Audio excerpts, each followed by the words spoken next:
You good? I'm ready to go. Okay. Yeah, so Kelly, I just wanted us to sort of just have a conversation about mental health in general, but especially Mm, mental health in this context. As you know, we're in the middle of a global pandemic, and I think our mm, government has tried really hard to slow down the effects of the pandemic physically, right? They've introduced curfew. They've even before that we had the quarantine and isolation, and they've turned hotels into isolation centers. And in the beginning, they were actually mm, paying for everyone, the people who were coming into the country from other places, and even some of the citizens who were getting infected. They were literally being taken from their homes and cared for mm, um, at these hospitals. But I think, as we all know, like we still have to contend with like the effects of mental health long term, mm, right? I think effects of mental health are not always um, on the normal time scale of things. You know, they're not felt immediately, and sometimes it takes time for them to settle into the population, and you can see them over time. And we've seen this in our own history in our country, and in other places as well. But before we get into all that, I just want you to introduce yourself. I sort of already introduced myself before you joined the call, but I want you to introduce yourself and just say, like, how would you describe your work as a counselor, and sort of what you focused mostly so far up to this point, what you've been focusing on, maybe especially perhaps in the context of what's going on now. The context of I missed that part. It cut out. The context of just like what's going on now with the pandemic. If there's any way you can connect it, that would be nice. But otherwise, just introduce yourself. Okay. Yeah.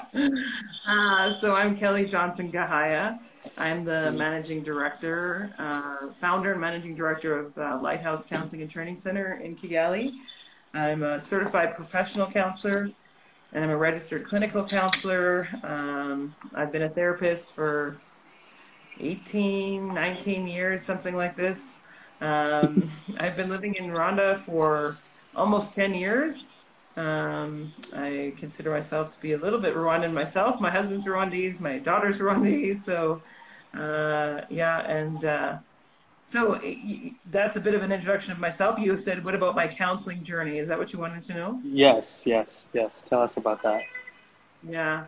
So I think my counseling journey started even when I was a teenager. I noticed actually a lot of my friends were starting to share their stories with me and they wanted to tell me their problems. And, I feel like that was kind of the precipice of my desire to be a counselor because all my friends were telling me what was going on with them. And I actually was really interested and wanted to help them in whatever way I could. I also worked with youth at that point as well, and listening to youth talk about what was going on with them. And maybe that was a little bit later in life after being a teenager myself. So I felt like this was maybe the career path for me. So I did my undergraduate in counseling. Then I worked at a women's domestic violence facility for about 6 years after that, right after my undergrad. And then I went and did my master's degree in counseling as well. And then right after, that's how I came to Rwanda. Actually, I came with my university came here for 2 weeks to do the last course. My counseling, my master's degree in counseling was cross cultural counseling, and they said you can do it in the classroom, or you can go to Rwanda and counsel Rwandans. And so I came to Rwanda for 2 weeks, and I mean I had no plans of living here. That wasn't where I was intending to go, but Rwanda, you fall in love with this place, and so The I've best. been here now for 10 years. And then even when I was coming, I was only coming for 1 year. So now it's been 10, and I train Rwandans how to do counseling. I teach a 6-month applied counseling skills course. I do workshops and training on mental health throughout Rwanda and Kigali. And I also offer counseling services, professional counseling services. So I think my journey with counseling has been a lifetime. That's what I would say. It's been a part of who I am and a part of my life for as long as I can remember. But professionally, I would say for the last 18 or 19 years. Now, your other question was about a pandemic. What you want to know how to connect those two things? Well, I think right now in this season, I think counseling is something that so many of us are desiring. We want to be able to, our new normal is like behind a screen. Our new normal, and maybe we liked that before when we were on Instagram or Facebook or Skyping or Zooming with people around the world. But when your whole existence now becomes that way, we're needing different types of connection. And so I think a lot of people are reaching out for mental health services and counseling. During the pandemic during the lockdown here in Rwanda alone, I had 10 different organizations reach out to us to just potentially offer counseling services to their employees. Because so many people are desiring to how to deal with this, how to work it within my new normal. So it's a little bit. I mean, I can get more into that if you want, Dixon, but just that's Yeah, the yeah, yeah. introduction. I mean, yeah, that is a proper introduction. I'm just curious, like, how has your experience been? Because I study psychology in undergrad, and one of my fears was like, I don't think I'll be able to like work anywhere in Rwanda. So like to come back and see people who are actually doing the work in Rwanda is inspiring. This is how we got connected in the first place through your training program at Lighthouse. Right. I'm just curious how your Yeah. experience been working in Rwanda, working with the Rwandans, especially coming in as an outsider in the beginning. You've been in Rwanda for a long time. You're definitely not an outsider anymore, but just coming in, how was the Thank you. experience like? And perhaps you can also branch into what do you think are the more common themes with people who come to you for help, maybe outside of the pandemic, before the pandemic? So Yeah. like two-part question. I mean, Yeah. I think so. You asked me two questions. What's the first one? Like, I always teach you how to ask. Oh, Oh, the first good one was question. just Ask me one. your experience in working in Rwanda. Sure. So I Yeah. think my experience here it's been a growing experience. I think when I first came to Rwanda, I started in a very small church out in Bugesera, teaching, in a dirt floor church with no windows and no doors. And literally had goats and cows walking in. I was like, I'm a city girl from Canada and I'm teaching in like rural Rwanda. So from there to where we are now, I would literally handwrite my curriculum and start teaching to people who had walked for 2 hours to come and listen to me talk. And I would speak in English and have it translated into Kinyarwanda. And, it was, and then over time, over the last, I would say last 10 years, it's developed into a full program, full manual. We've done 10 cohorts. And I would say that's the teaching aspect of the counseling that I do.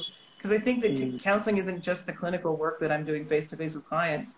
It's so much of the counseling that I do also is in our class. And in teaching counseling to Rwandans, but also people experiencing transformation as they go throughout our course. You can probably attest to that yourself, your own transformation. And I think that in counseling, I think that what I've noticed is there's a major increase in Rwandans accessing counseling. I would say that historically, and I still think it's true, but I think historically, it's been a hard thing for people to say, I want to go talk to someone.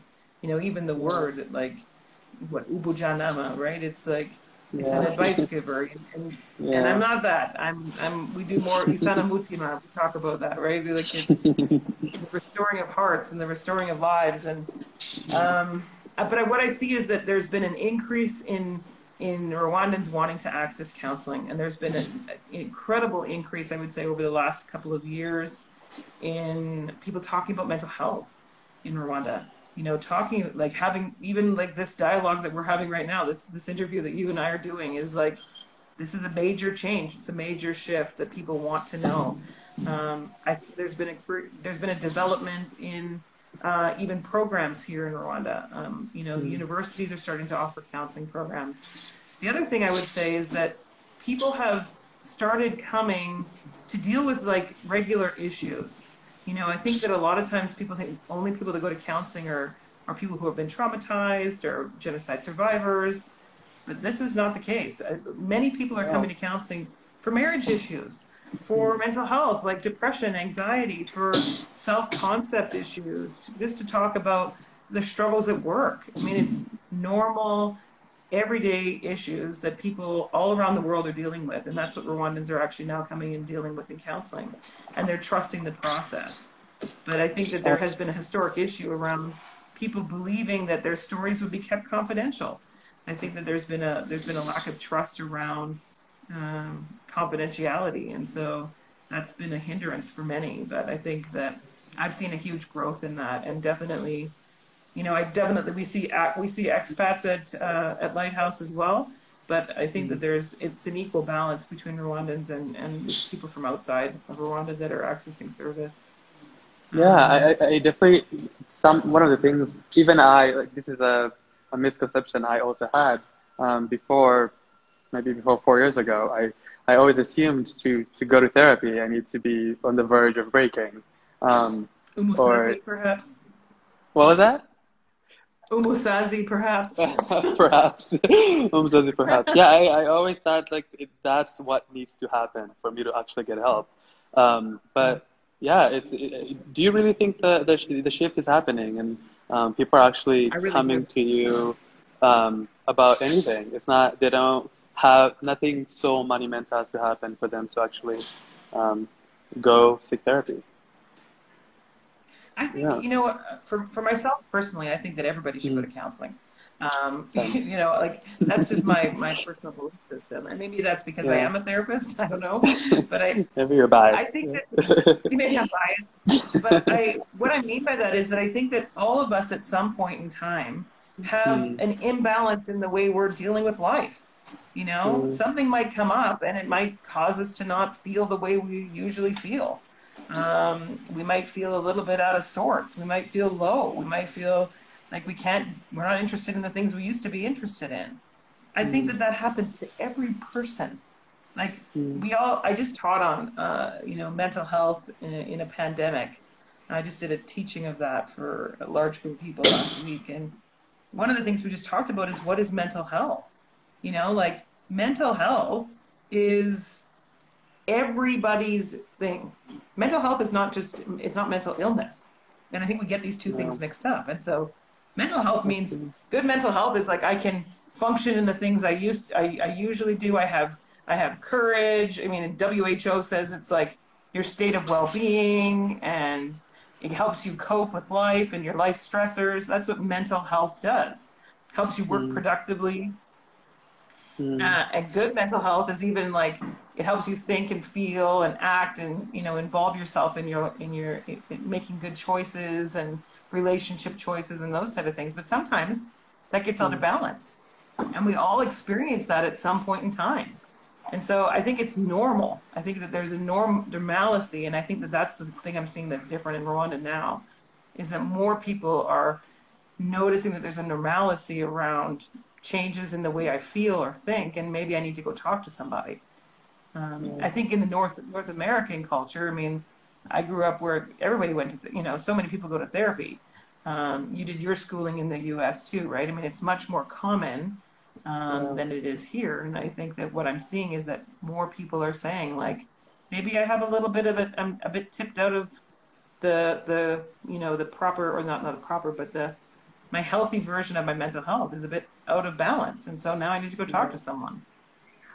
But do you think it's an accident that most I feel like the majority of cultures across the globe have had some form of phobia regarding just mental health or seeking help with anything that has to do with just mental exercises and related relationships and all that. I think So I you don't. started by saying, do I think that It's an accident. Like, what do you think is the? Well, maybe this is just too broad a question, but like, what are some of the reasons you think? Like in Rwanda, you mentioned earlier that one of the problems, one of the hindrances for people seeking help is that they think there's no confidentiality, and people will go and talk about whatever they talk about with you. Um, right? what are some of the other reasons that you maybe perhaps from Canada or or just from your experience Even working here. for a long time? Yeah, even here. Well, I What think are that some other there's things? sure. Mm, I think that some of the other issues are, even, culturally, you don't talk about issues in your life. I mean, I think that that's living here for 10 years and now being a part of a Rwandan family and understand mm, a lot of Rwandan friends, a lot of Rwandan clients, we keep our information to ourselves, right? We don't talk about those things outside of the home. And mm, so, that is when you teach a culture of that, and I'm not meaning Rwandan culture, but I'm teaching like a lifestyle culture of that. And you mm, keep telling people that you don't show your emotions and you keep your personal stuff personal, then mm, accessing counseling is like, why would you do that? It's not even something acceptable, right? mm, The other thing I think I see is we have a spiritualization of things here too. mm, There's a lot of, I've heard some people with mental illness have been spoken of as being demon possessed. mm, Not that I don't believe that that can happen. I do, but I mean, I think mm, that there's a bit more spiritualization sometimes of some of the issues that might be psychological rather than spiritual. mm, The other thing I think is it's like it's bringing awareness, and I think that that's one mm, thing that I've really tried to focus on over the last 10 years is raising awareness around mental health, around counseling, that whole, dispelling myths and making it more normal. Like it's the normalcy of counseling. When I think that that's been a hindrance around the world too. But if you live in a place, if you grow up in a culture where talking about your issues or talking even about that outside of your own family is not acceptable, mm. then it becomes a hindrance all around you, right? And I think we Yes, are a private culture. I think Rwanda we is a really private are. culture, and so yeah, I That's think that definitely true. that does hinder it at times. Yeah. And I would So say how do even you? like 40 years ago, Uh-huh. 40 years ago, maybe in Mm, Canada, 30 years ago in Canada, nobody would have ever said those things either. You don't talk about things mm. outside of your house, right? Yeah, I was My gonna say, grandparents' like, generation never would speak about anything outside of their home. You just keep that to yourself. I know. I'm wondering why that's the common link between multiple cultures. But just moving on, moving forward, how do you even start to raise? So raising awareness as just a phrase, it sounds easy enough, But how do you actually do that? So you mentioned the training course that you offer, but like, for Yeah. example, all these pastors, in Rwanda, we Christianity is important for a lot of people.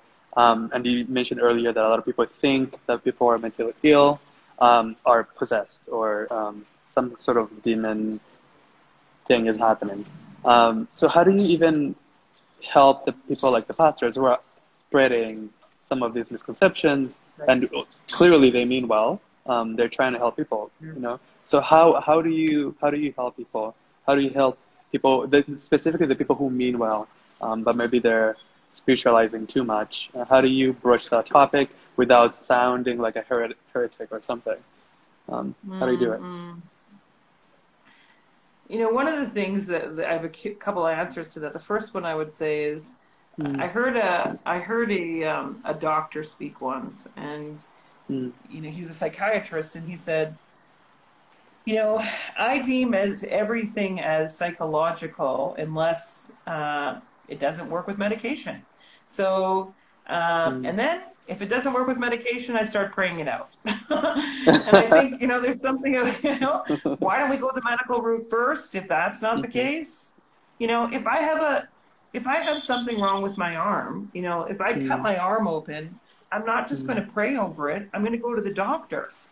mm, I'm not just going to say, okay, Lord, I'm a Christian. I declare that I am. I love the Lord, but I still mm, would go to the doctor. Like, if I break my ankle, I'm going to go to the doctor first and then pray for healing. So I mm, think that some of these things are also, if you have some sort of mental illness or mental, something is going, as I talked about before, a little bit out of balance, Mm. Why don't we seek some medical attention first? It's just another form of health issues. And so if we Yeah. would go to the doctor for other health issues, Mm. psychological health issues would be the first way to go, is go to the doctor to get it Yeah. checked out. And then Mm.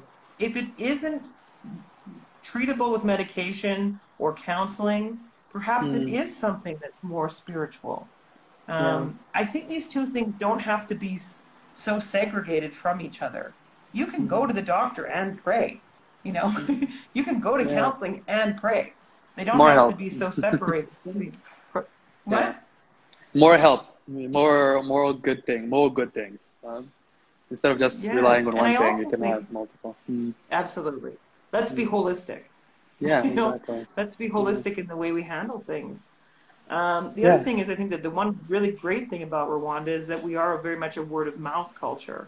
And so Mm. I think that by training so many Rwandans over the last number of years how to be Mm. counselors and dispelling some of those, myths about counseling, about mental Mm. health, the more people are sharing that information. I think knowledge is power.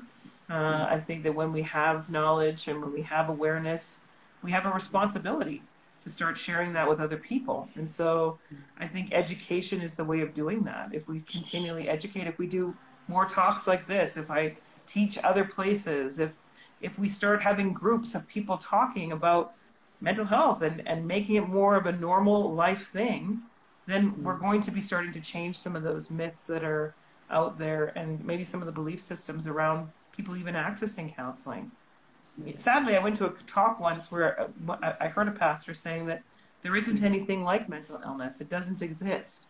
You Yikes. have the dark Mm. night of your soul. Mm. And I stood up and I said, you're a doctor. Like, Mm. you, how can you say that? You know this as a doctor that there is mental health problems. Mm.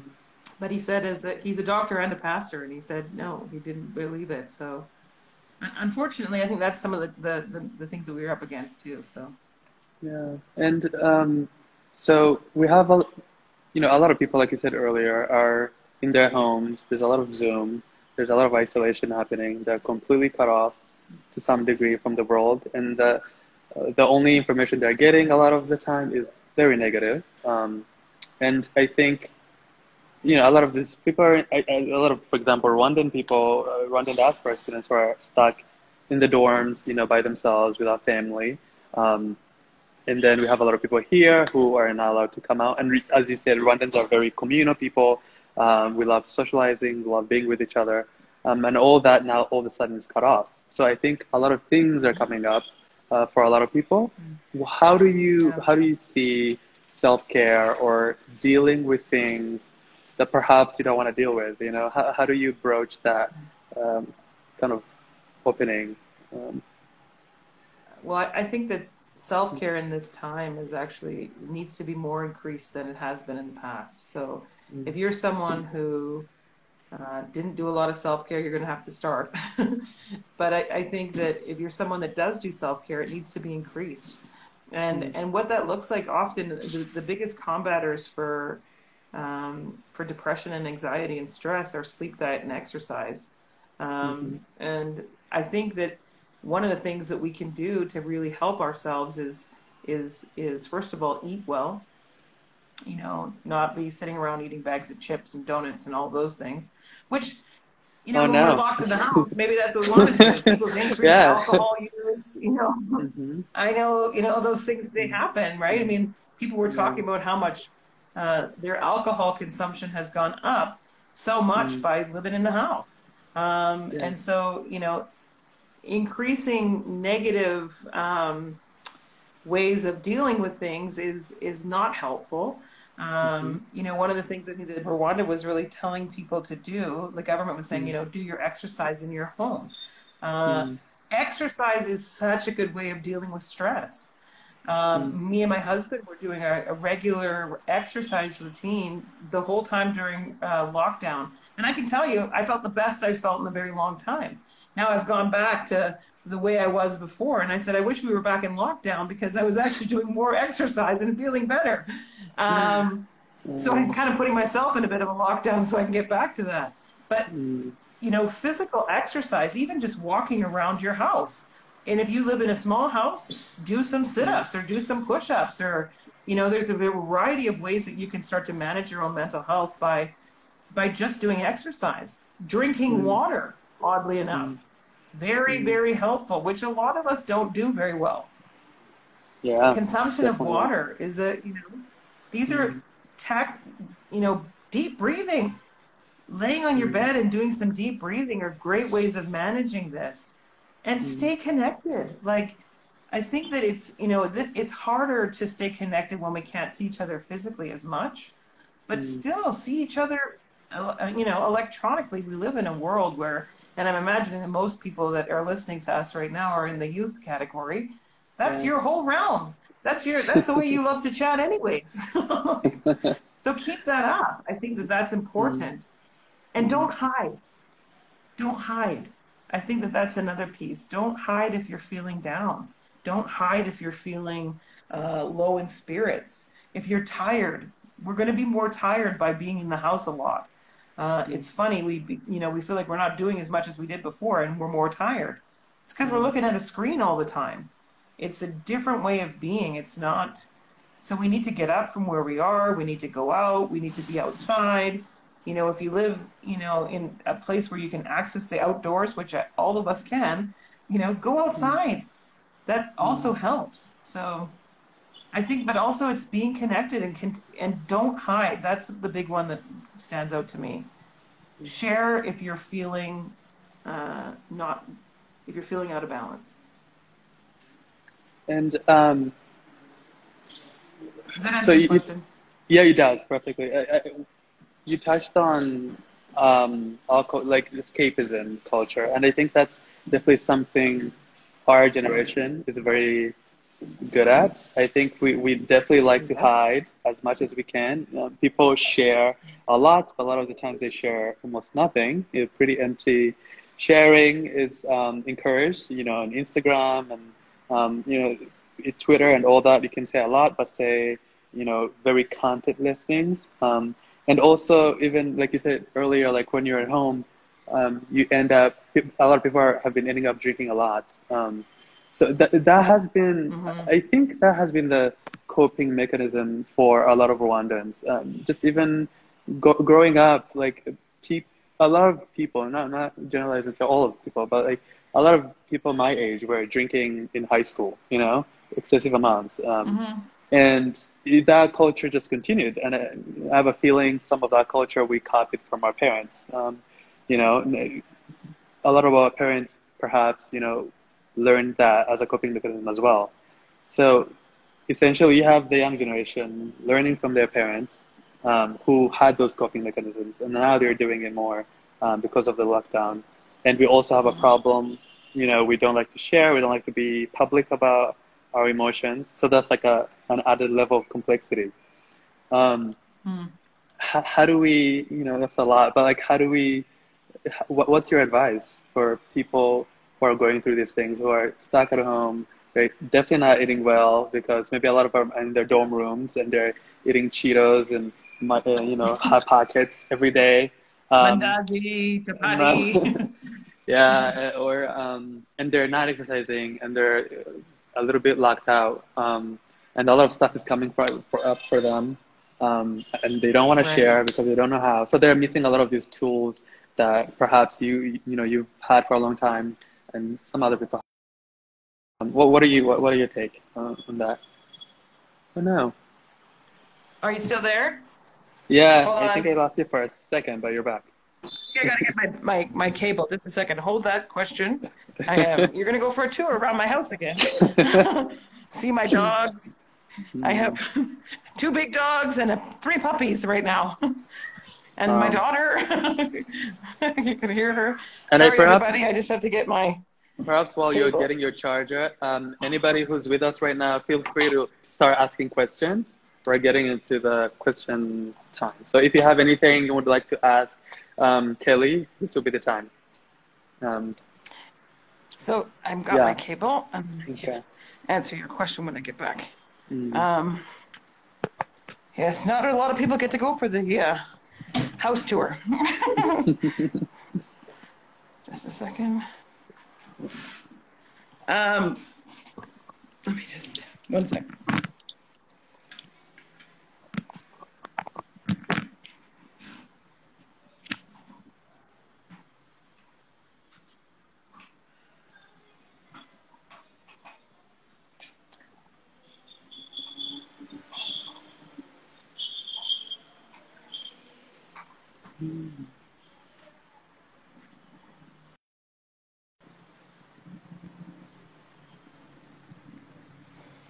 Okay, good. Okay.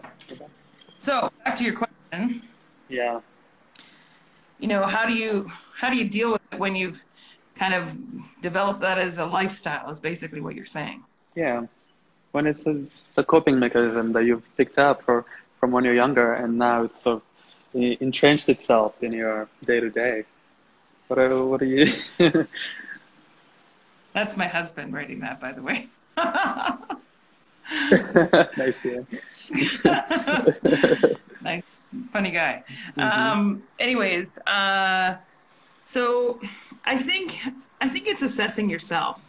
Mm-hmm. I think it's noticing, is this helping me? Do I notice that I sleep well? Do I notice that the next day I'm feeling blue or I'm feeling down? Do I notice that I'm not as healthy as I was before? I Mm-hmm. think that drinking sometimes has such a bad rap, right? Especially Yeah. in a very dominant Christian culture, which we live. Mm-hmm. Um, but I think social drinking isn't a bad thing, but I think if it's increased and it's impacting your ability to function. I think that's when we start to assess it as a problem. So I think that if you're noticing that, I can't get out of bed the next day till noon, I don't have any energy, and I have to have a drink every night in order to function. Now we're looking at things that are problematic, right? It doesn't have to be a cultural or a moral issue. It's like, am I functioning well as a human? And so I think it's assessing your own self in your own health.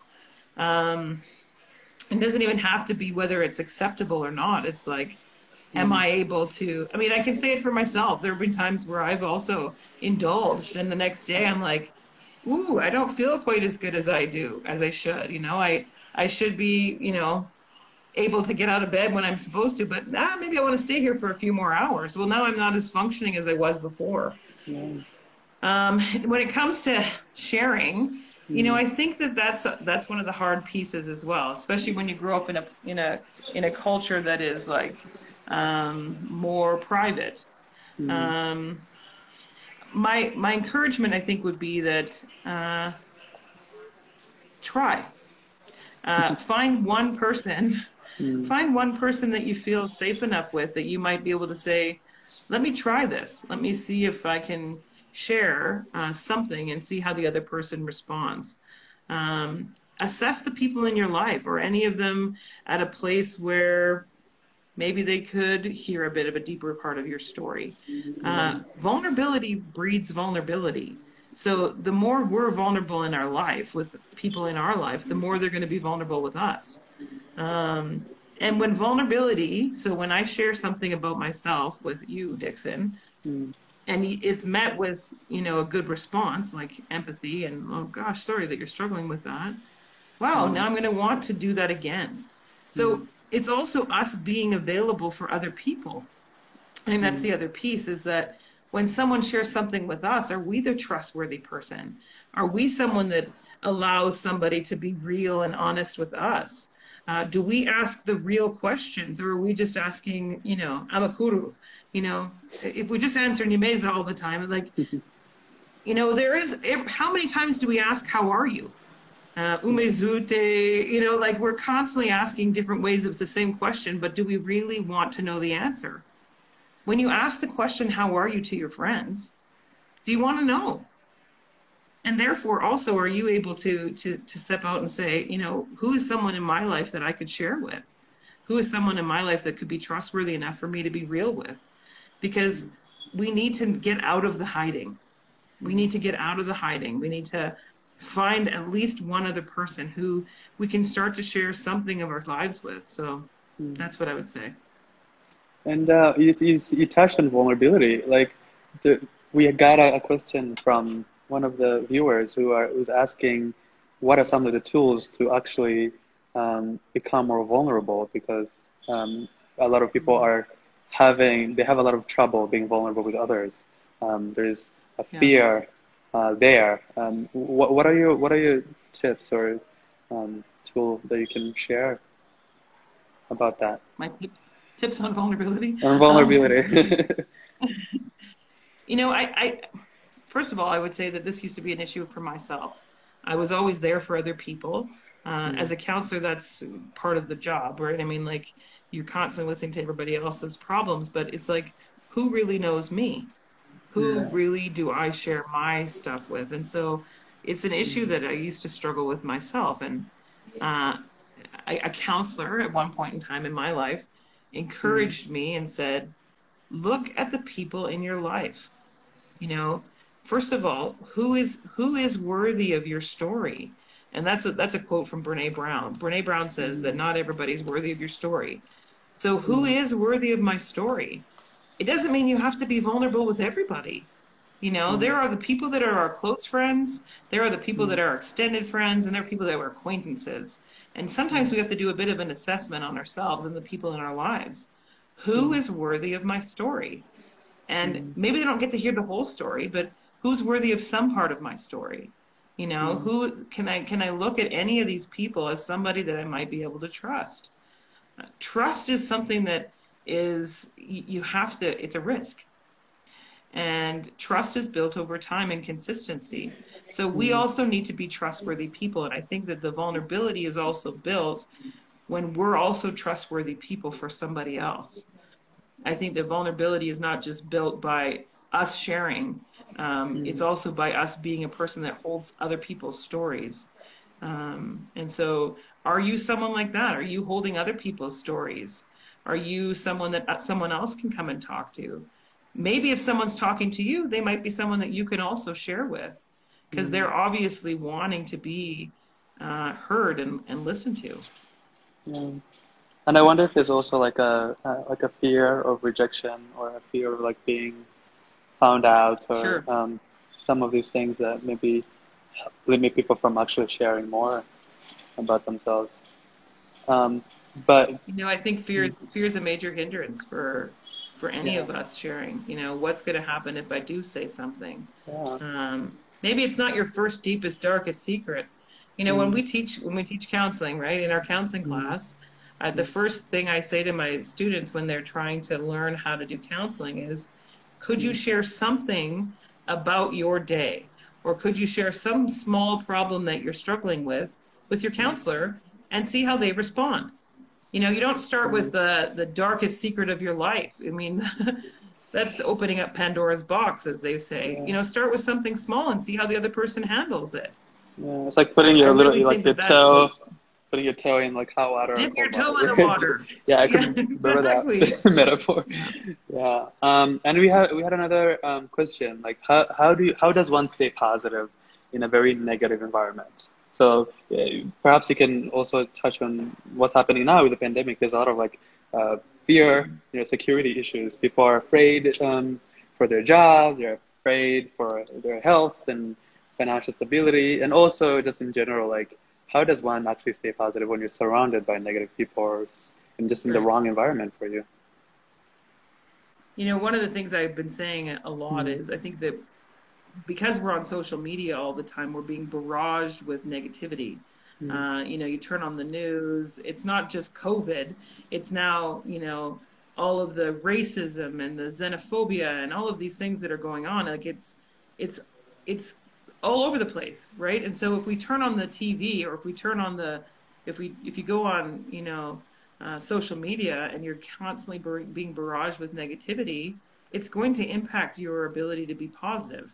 If you're surrounded with people that are constantly talking about negative things, maybe it's time to find some positive people to spend time with.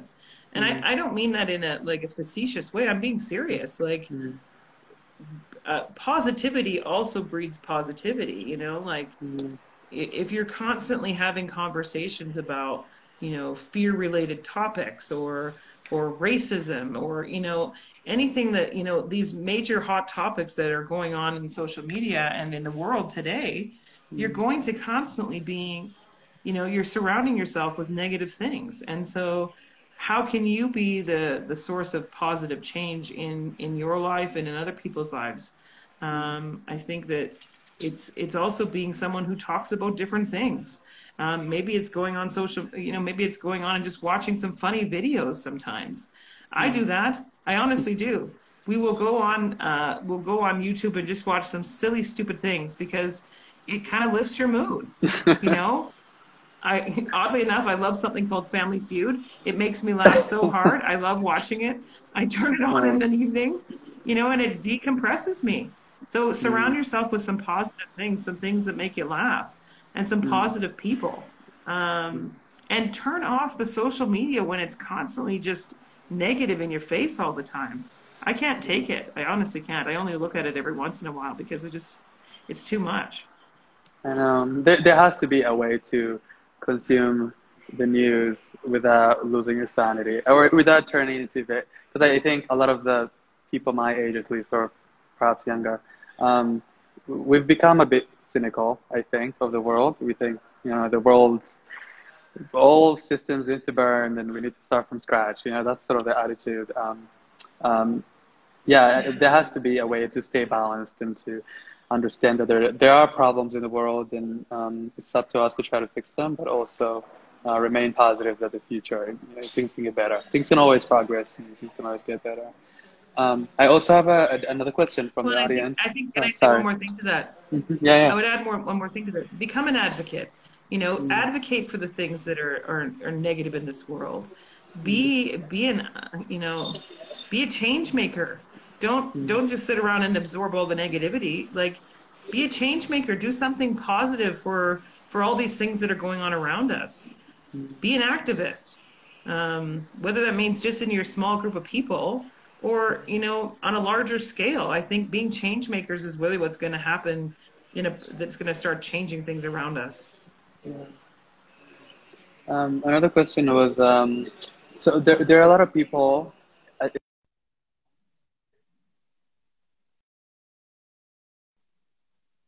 I love you.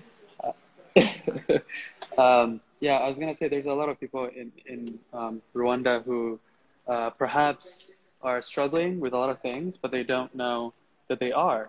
So that's another. Sorry, hello. Sorry. Yes. Okay. Uh, essentially the question was like, how do you help people who don't know they need help? So a lot of people who need to be in counseling, perhaps because something they're on that verge of breaking that I was talking about earlier, but they're completely unaware of it. Or, how do you gently nudge people like that to seek professional help? Yeah, I think that the word gentle nudging is important. I think that it's, you know, if you have someone in your life that you can see that they're not doing well, first of all, be a good friend, you know, be a good friend to people in your life. Be a trustworthy person and say to them, you know, like, I'm seeing that you're struggling. Would you be interested in going to counseling? I'll go with you. I can even book the appointment for you. You know, I can get you in touch with somebody. Although our administrator will tell you that you have to call back and book it for yourself. She learned that from the boss. The boss said that I don't know who the boss is, but she told him that she wasn't allowed. But, you know, I think it's go before things get bad, go before they get severe. If you're looking at, you know, I think even as we're examining so much of our health in these days, right? We're always looking for symptoms. Do I have any symptoms of COVID? Do I have a sore throat? Do I have you know, I'm sure that's happened to a lot of us because it's happened to me. You know, do I have a headache? Do I have this? You know, go when there's early symptoms. So I think the same thing is true when it comes to mental health and counseling is like, is something bothering me enough that I need to talk about it? If I go talk about it now, it's going to be far easier to deal with than if I wait for another, 5, 6, 7 years before I talk about it. The one cool thing about counseling is it's totally anonymous. Nobody has to know you're going. Especially at Lighthouse, we have you can come and nobody will ever know. If I ever see you on the street, I would never ever acknowledge that I saw you in counseling. You don't even have to say hello to your counselor if you see them in public, which is very not Rwandan. I realize that, but it's you don't even. I saw you in public and I didn't even say hi. But in counseling, you don't have to do that. If you actually go to counseling, it can be so anonymous that you can run into your counselor in public and you never even have to greet them. So it's going before things get bad. And I also think that caring for the people in our lives is to say to them, I can see that you're struggling. I can see that something isn't going well. And, would you be interested in going together? I could go with you. I would, it seems as though maybe you want to talk to someone who's different than your family or your friends. Would you be interested in talking to someone privately who might be able to, guide you through some of these things? I think it's that gentle nudge, like you said. Yeah. And I was going to say, also, guys, please feel free to send perhaps maybe one more question. But as we wait for another question, what are some of these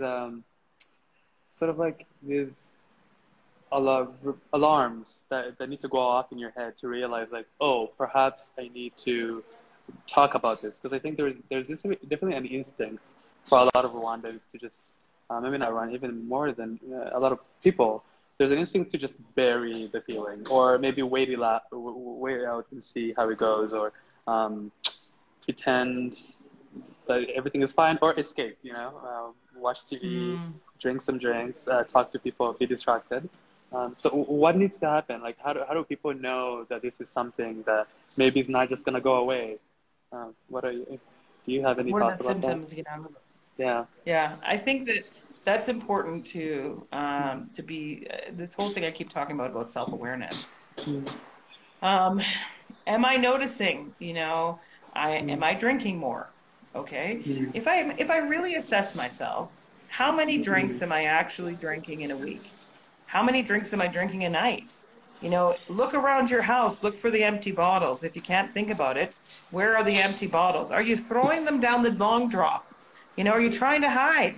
I have people I know that throw their bottles down the long drop because it's easier to not look at them. Well, now maybe it's a good time to go and talk to somebody. If I've lost interest in the things that used to make me excited, we say a loss in daily activities. If I'm sleeping more, if our sleep is being interrupted, like I can't sleep, I have racing thoughts. If I'm struggling to stay asleep, or I can't go to sleep, I'm having insomnia, those are good reasons to go to counseling. If I just don't feel like the way I used to feel, if my happiness is kind of being interrupted. I was speaking to someone the other day who just said, I'm not as happy as I used to be. That would be a good reason to go and talk to someone. Maybe you're struggling in a relationship. Maybe you have a boyfriend or girlfriend, or you're married or something like that, and it's your relationship is troublesome. That's a really good reason to go to counseling. If you're struggling in your spiritual life, a lot of people think about that and they want to go talk to someone about that. That's a great reason to go to counseling. Sometimes you don't want to go talk to a pastor. You want to go talk to someone else. It's another good reason to go. You're trying to sort out your career or your life, trying to figure out where I'm going to go. Maybe my parents want me to go and do this as a career, and I don't. I want to go and do this kind of university, or even I'm at university and it's not going how I hoped it would, and I'm disappointed. And I'm scared and I'm fearful. Go to counseling. These are reasons to go. They're reasons to talk to somebody. If I'm noticing that my body doesn't feel the same way it used to, if I'm overeating or undereating, another indication that things aren't the same as they used to be. Depression and anxiety, I really think, are kind of protests. They're our body's way of protesting when things aren't working. So those are kind of some of the lists of, am I being fearful? Am I scared to leave the house? Am I withdrawing from people? Those are symptoms of anxiety. The ones I listed before are symptoms of depression. But those are protests. Your body is protesting that something isn't working in your life. And so it's paying attention and being self-aware. You know, am I doing things differently than I used to? Did I used to eat, 4 mandazis before, I got up in the morning? Well, now I am. So maybe that's a big change, like I'm joking around a little bit, but like pay Yeah. attention to those things in your life. But seriously Yeah. about the alcohol, if you're noticing there's a large alcohol increase or you're smoking a lot of marijuana, if you're smoking more cigarettes, if you're increasing some of those substances, if you're moving into harder drugs, again, really important to go and talk to someone. And that's the hard time to talk to somebody, but it's the most important time to do so. I think so. Yeah, before just, yeah, I think when you take too long, I Before it gets think out of control. other, exactly, it gets more out of control and other issues pile up too. And then it's really difficult to Yeah. trace back to sort of the trigger, what happened. Right. Kelly, thank you so much for joining us and for talking to me and talking to everybody. I hope everybody enjoyed the conversation as much as I did. Kelly, where can people find you? How do people reach you? Yeah. So we are Lighthouse Counseling and Training Center. We're in Kibagabaga. We can provide service in English, French, Kinyarwanda, and Luganda. So we have counselors that can do those things. And provide service in those areas. You can look us up, www.lighthouserwanda.org. And our phone number, if you want to book a session, is 078-433-4988. Again, that's 078-433-4988. And you can WhatsApp, or you can call, or you can send an email, which is lighthouserwandacounseling@gmail.com. So those are all the ways you can reach us. We do online right now. So I'm doing a lot of online counseling. A lot of our other counselors are doing online counseling as well. And we also are doing in person. Some people are doing in person, depending on what you want. But there's a variety of different ways that we can help you. So if you need help, don't hesitate to call us. Please reach out. Thank you so much. Well, have a Yeah, good rest of your my night. I know you pleasure. have an important job right after this call, so I'm gonna let you go. Put my baby to bed. Okay. Have a good night, Kelly. Okay, Goodbye, thanks, everyone. Dixon. Thanks, for everybody joining us. else. Thanks for joining us. Okay, good Have a night. good day. Thank you.